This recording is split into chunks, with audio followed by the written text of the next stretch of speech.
पिछले भाग में हमने देखा प्रेम और घृणा में अधिक अंतर नहीं होता, दोनों में व्याकुलता होती है और सती व्याकुल थी। शिव कौन है? शिव का नाम मत लो मेरे सामने। इससे पहले कि एक पिता का प्रेम दंड और घृणा में बदल जाए, अपनी जीवा को विराम दो सती। हकीकत तो जैसे जैसे आगे बढ़ रही है वैसे वैसे रोचक होती जा रही है। इस कथा को सुनकर मित्रश्री ध्यान से बाहर आ जाएगा।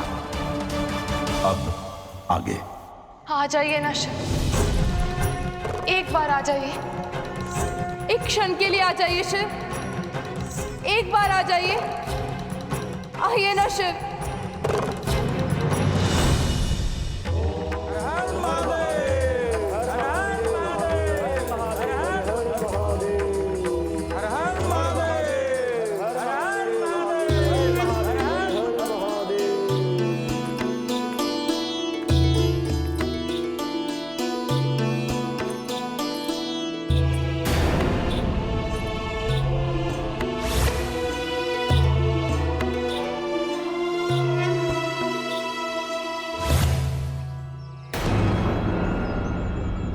शिवद्रोही की पुत्री आई है गुरुदेव।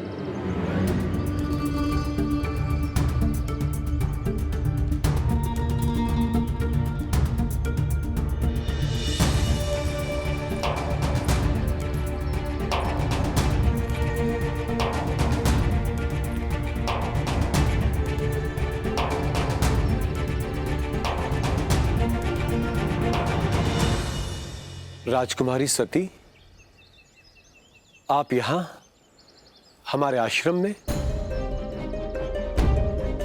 ये हमारी शिव पूजा रोकने आई है गुरुदेव। ये हमें ले जाकर बंदी बनाने आए गुरुदेव। नहीं शिष्य, इनके मुखारविंद का भाव बता रहा है कि ये शिवद्रोही नहीं है।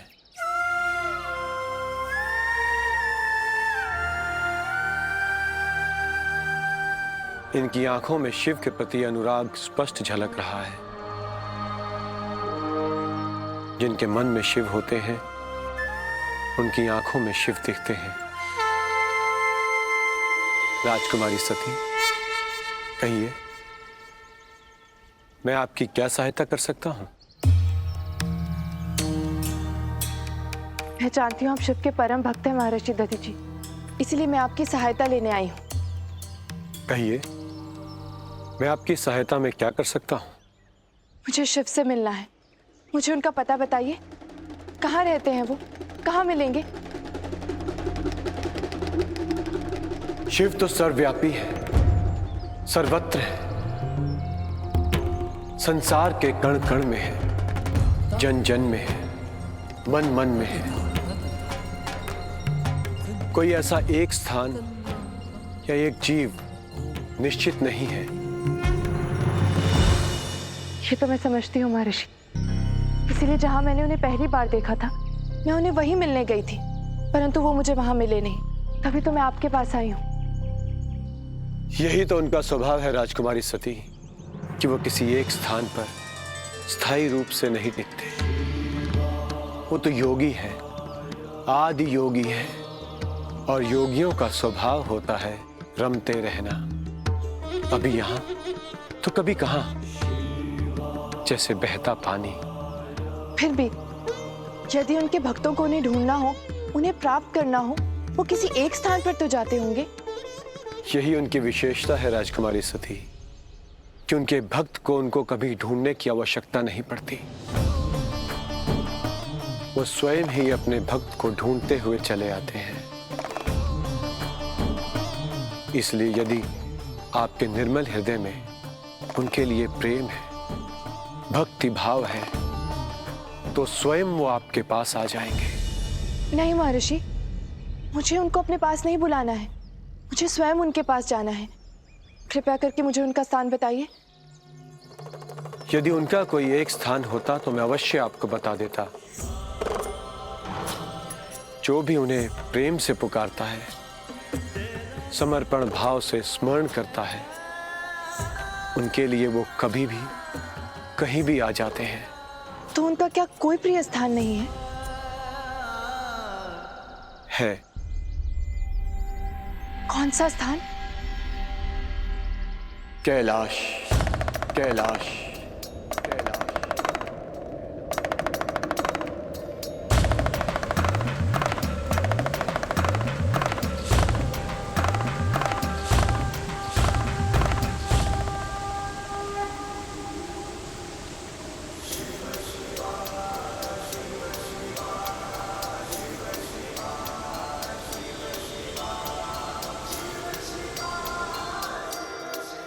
कैलाश, कहाँ है वो स्थान? हिमालय की धवल चोटी है कैलाश।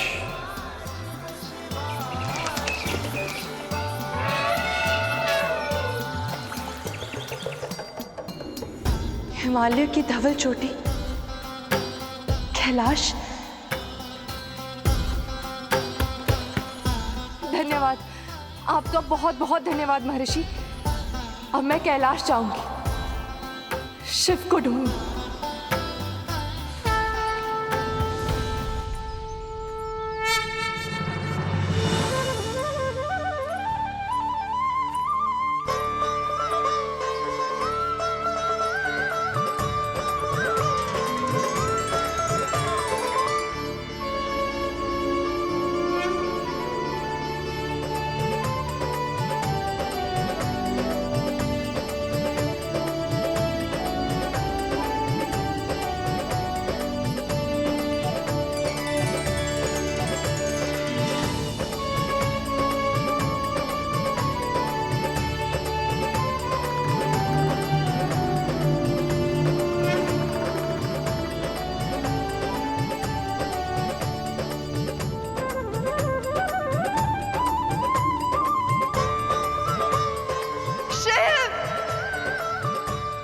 आपके सर्वप्रिय स्थान का पता लगा लिया है।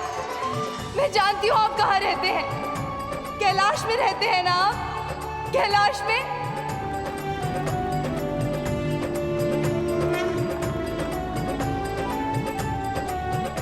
मैं आऊंगी आपसे मिलने, मैं आपसे मिलने अवश्य आऊंगी शिव।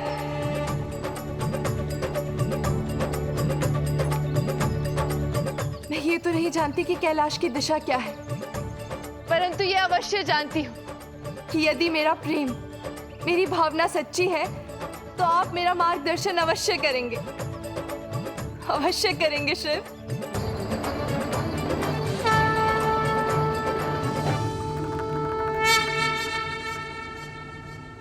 परसन मित्र, आगे क्या हुआ?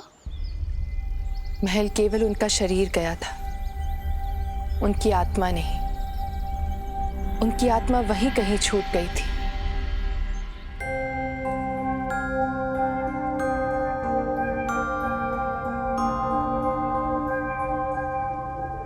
सती, सती,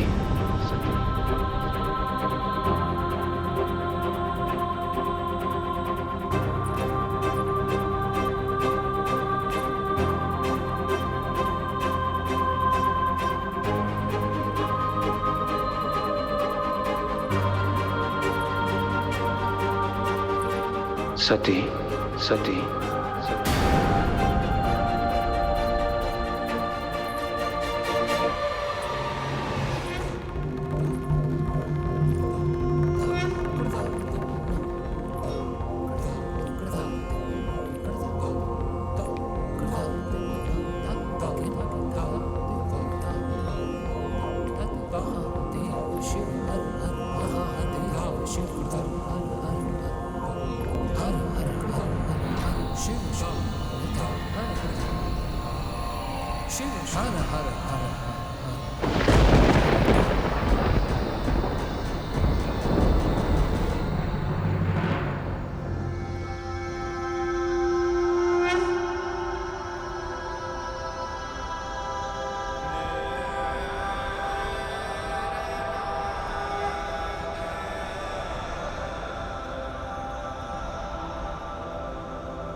गए, आप आ गए शिव, आप सचमुच आ गए।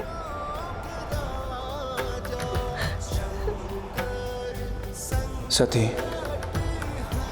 तुम्हारी इच्छा थी ना मैं तुमसे मिलने आऊं, इसलिए मैं आ गया।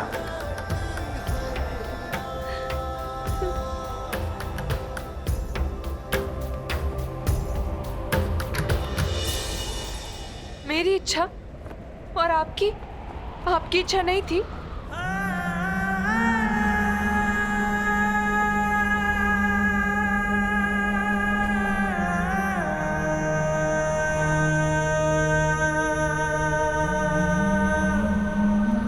आपकी आंखों में इतनी पीड़ा क्यों है?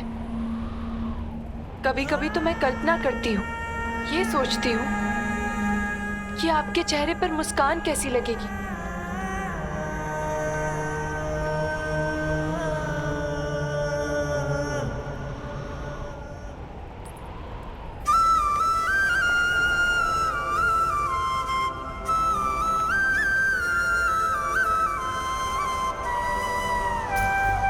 मैं आपके साथ हूँ शिव, मैं आपको समझती हूँ। मैंने आपका वरण किया है। आपकी पीड़ा को मुस्कान में मैं ही बदलूंगी।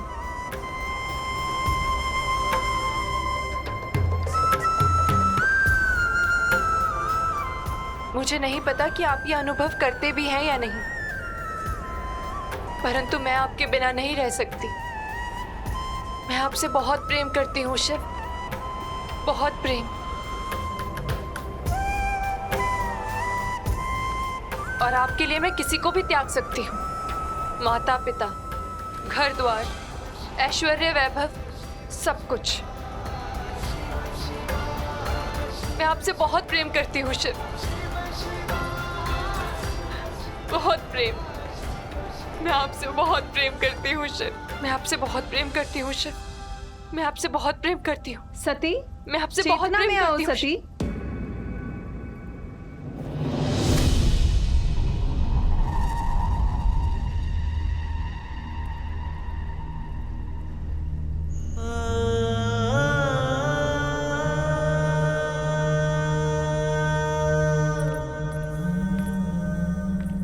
सती, सती,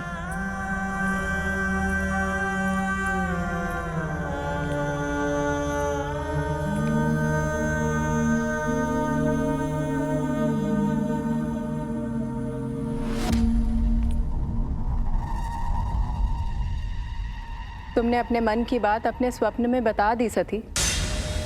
मैंने सब कुछ सुन लिया है।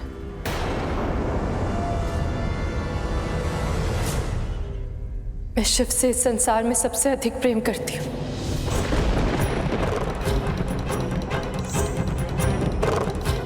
हम सबसे भी अधिक या न्यूनतम नहीं जानती, परंतु शिव से मेरा संबंध असाधारण है मेरे लिए। तो क्या तुम उसके लिए हम सबका परित्याग कर दोगी? यदि चयन करना ही विकल्प हो, तो मैं शिव को ही चुनूंगी।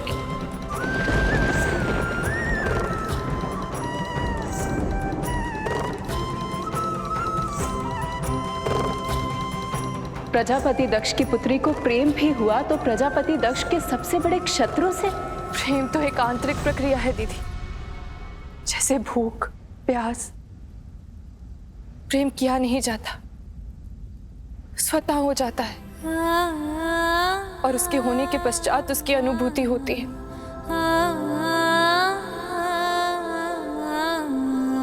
मैंने तो सोचा भी नहीं था, बस हो गया। कब, कैसे, नहीं जानती, परंतु शिव का प्रेम अब मेरे लिए सब कुछ है। मैं केवल शिव की होती थी।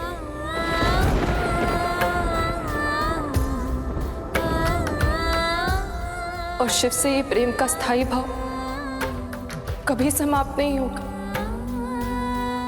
कभी भी नहीं।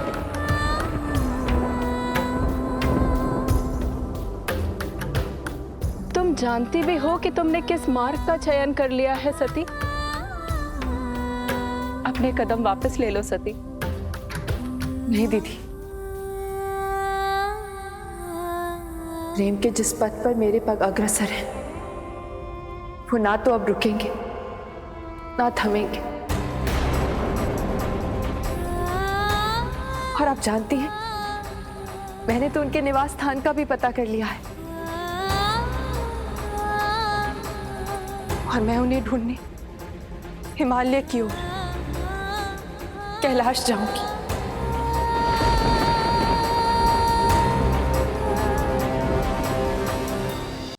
तुम जानती भी हो कि तुम क्या कह रही हो?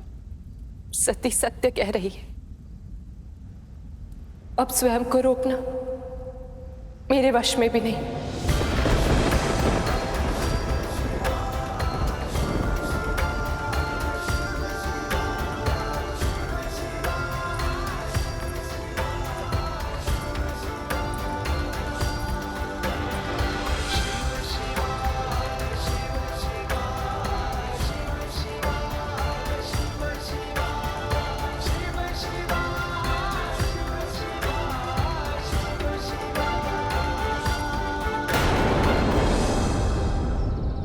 आगे की कथा सुनाइए। क्या नारद ऋषि जिस उद्देश्य से कैलाश गए थे वो उसमें सफल हुए? नारद ऋषि कैलाश जाकर इस दुविधा में थे कि सती और शिव की प्रेम कथा को कैसे आगे बढ़ाएं। फिर क्या हुआ, शीघ्र बताइए ना। जहां एक तरफ सती शिव को ढूंढने कैलाश के लिए निकल गई, वहीं कैलाश पर नंदी और नारद इस दुविधा में थे कि इस प्रेम को कैसे आगे बढ़ाया जाए। नंदी, क्या करूं, कैसे बढ़ाऊं शिव सती के प्रेम को आगे? महादेव तो जैसे कुछ सुनना ही नहीं चाहते। कैसे पूर्ण होगी मेरे सूत्रधार की भूमिका? यदि आप मेरी बात माने तो आपका दायित्व पूर्ण हो जाएगा देवऋषि।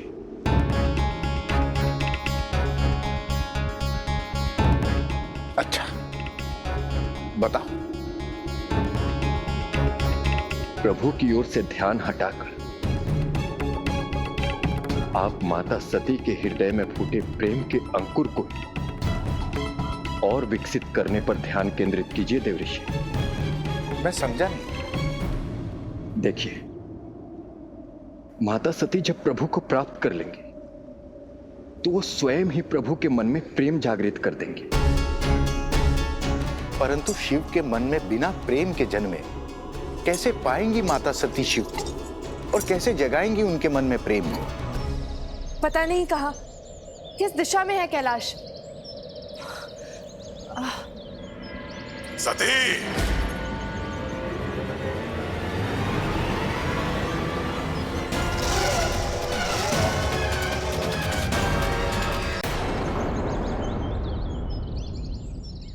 तेरे कारण मेरा भाई मारा गया था दुष्टा, तेरे कारण।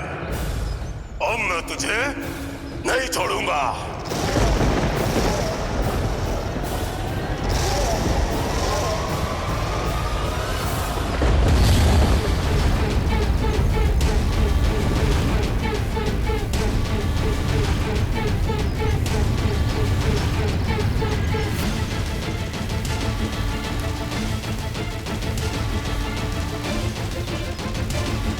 Ha